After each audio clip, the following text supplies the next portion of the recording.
தற்போது நிலவி வரும் திமுக அரசுக்கு எதிரான அலையை எப்படியாவது ஆளும் பாஜக மீது போட்டுவிட திமுக, அதன் கூட்டணி கட்சிகள், விஜய் போன்றோர் இறங்கியுள்ளார்கள். குறிப்பாக ஏழை மாணவர்கள் 3 மொழிகளை கற்கக்கூடாது என்பதற்காக ஹிந்தி எதிர்ப்பு என்ற பதாகையை தூக்கியது. ஆனால் அதை அண்ணாமலை என்ற ஒற்றை மனிதன் சுக்கு நூறாக்கிவிட்டார். அதை மூடி மறைக்க தொகுதி சீரமைப்பு என வாதத்தை முன்வைத்தார்கள். ஆனால் அதுவும் செல்லுபடியாகவில்லை. இந்த நிலையில்தான் 100 நாள் வேலை திட்டத்தில் மத்திய அரசு நிதி கொடுக்க மறுக்கிறது என போராட்டத்தை ஆரம்பித்திருக்கிறது திமுக. இதில் கொடுமை என்னவென்றால், அதிக மக்கள் தொகை கொண்ட உத்தரப்பிரதேச மாநிலத்திற்கு வழங்கிய நிதியை விட இந்த திட்டத்தில் தமிழகத்திற்குத்தான் அதிக நிதி வழங்கியிருக்கிறது மத்திய அரசு. இந்த நிலையில்தான் இதில் மாபெரும் முறைகேடுகள் நடந்திருப்பது வெளிவர தொடங்கியிருப்பதால் நிதியை தற்போது நிறுத்தி வைத்திருக்கிறது. தமிழகத்தில் 2024-25 ஆண்டில் ஊரக வேலைவாய்ப்பு உறுதி திட்டத்தை செயல்படுத்தியதில் 78,784 முறைகேடுகள் நடந்திருப்பதாகவும், அவற்றின் மூலம் பல கோடி கையாடல் செய்யப்பட்டிருப்பதாகவும் சமூக தணிக்கை வாயிலாக தெரியவந்திருப்பதாக செய்திகள் வெளியாகியுள்ளன. 100 நாள் வேலை திட்டத்தில் அப்பட்டமான முறைகேடுகள் நடந்திருப்பது தெரியவந்திருக்கும் போதிலும் அவற்றின் மீது தமிழக அரசு இதுவரை எந்த நடவடிக்கையும் எடுக்கவில்லை என்ற குற்றச்சாட்டு எழுந்திருக்கிறது.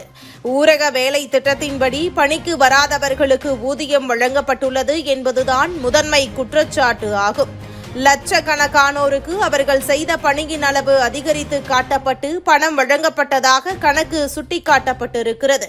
எடுத்துக்காட்டாக, சிவகங்கை மாவட்டத்தில் காஞ்சிரங்கால் ஊராட்சியில் மற்றும் எந்த வேலையும் செய்யாத 37 பேருக்கு மொத்தம் 8.25 லட்சம், அதாவது சராசரியாக ஒருவருக்கு 22,297 ரூபாய் வீதம் வழங்கி மோசடி செய்யப்பட்டுள்ளது. விழுப்புரம், விருதுநகர், திருவள்ளூர், புதுக்கோட்டை உள்ளிட்ட பல மாவட்டங்களில் இத்தகைய மோசடிகள் நடைபெற்றிருப்பது கண்டறியப்பட்டுள்ளது. தெரியவரும் முறைகேடுகள் மீது நடவடிக்கை மேற்கொள்ள வேண்டியது அரசின் கடமையாகும்.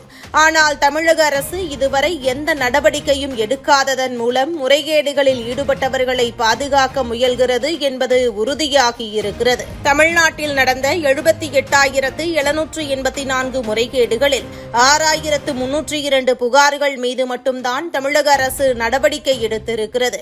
மோசடி செய்யப்பட்ட பணத்தில் 1.89 கோடி மட்டுமே மீட்கப்பட்டுள்ளது. இந்த மோசடிகளை செய்த பணியாளர்கள், அதிகாரிகள் மீது இன்று வரை எந்த நடவடிக்கையும் எடுக்கப்படவில்லை. அவர்கள்தான் இப்போதும் ஊரக வேலைவாய்ப்பு திட்டத்தை களத்தில் செயல்படுத்திக் கொண்டிருக்கிறார்கள் என்பதால் முறைகேடுகள் தொடர்ந்து கொண்டேதான் இருக்கின்றன என எதிர்க்கட்சியினர் குற்றச்சாட்டு வைத்துள்ளார்கள். தேசிய ஊரக வேலைவாய்ப்பு உறுதி திட்டத்தின் கீழ் நடப்பாண்டில் தமிழ்நாட்டிற்கு மத்திய அரசு ஒதுக்கீடு செய்த நிதி போதுமானதாக இல்லை என்பதால் கடந்த சில மாதங்களாக பணி செய்த மக்களுக்கு இன்று வரை ஊதியம் வழங்கப்படவில்லை என போர்க்கொடி தூக்கியிருக்கும் திமுகவுக்கு விரைவில் அமலாக்கத்துறைதான் பதிலடி கொடுக்கும் என டெல்லி வட்டாரங்கள் தெரிவிக்கிறது. மேலும் உழைத்த மக்களுக்கு இன்னும் ஊதியம் வழங்கப்படாத நிலையில் எந்த வேலையும் செய்யாதவர்களுக்கு பணத்தை வாரி இறைப்பதை எந்த வகையிலும் நியாயப்படுத்த முடியாது.